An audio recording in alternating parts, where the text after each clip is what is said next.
Alright, before we actually do the wiring, what I would like to do is try and explain to you the options that we have and how the wiring works on this solar car. So the instructions that we have for our solar car, the last page, there's a wiring diagram. Now you may not be able to see it, but what we're going to have a go at doing now is see if we can draw this whole thing out for you and explain it as we go. So here's my blank canvas and I have my pen ready, and I haven't tried this before, but we'll see how we go.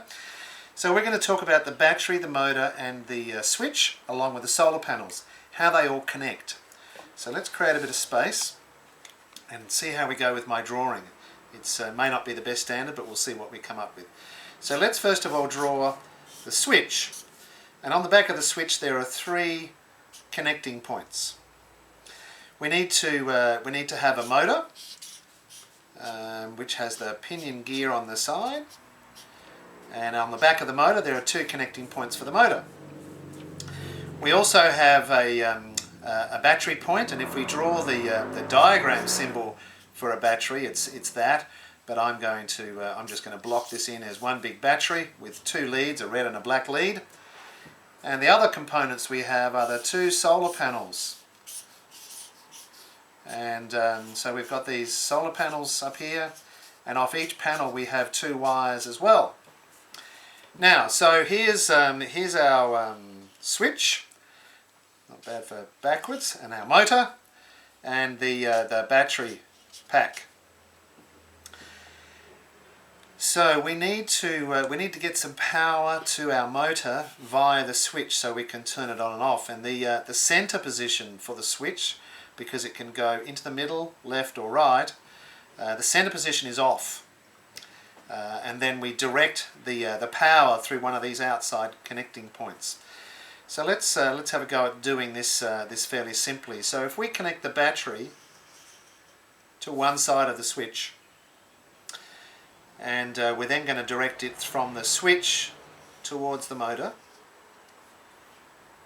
And to complete the circuit we need to then connect the other side of the battery to the motor. So when we turn the switch to battery, which is this side, we're going to have a complete circuit and the motor is going to turn. Now we also want to take the switch to the other side so that we can change from battery power to solar power. Now there's a couple of ways of connecting the solar panels, and we'll talk about that in more detail in another segment. But first of all, let's connect the red and the black together on one side. So now we have an empty wire here and here. So again, we need to connect one side of this to the motor and the other side to the other side of the switch. So when we swing the switch to this side, we're going to change from battery to solar. So can you see the other loop here as well? And let's have a quick go at just maybe using another colour. So we have this circuit through here and to here. So we have this other circuit that's going to work and hopefully create the connections that we need. So as you can see, to put all these components together, we are going to need a number of wires to do that, to form this diagram. So let's have a go at doing it actually with wires now rather than just the design.